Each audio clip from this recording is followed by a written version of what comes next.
Как быстро убрать храп в домашних условиях, без операций и так далее? Смотрите, храп достаточно серьезная проблема, почему у меня ни разу не было, но я помогал людям, у которых он есть.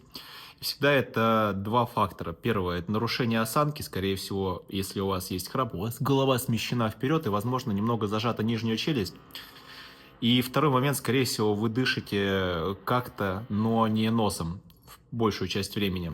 Из-за этого возникает отек в гортане, в носовом проходе и начинается храп.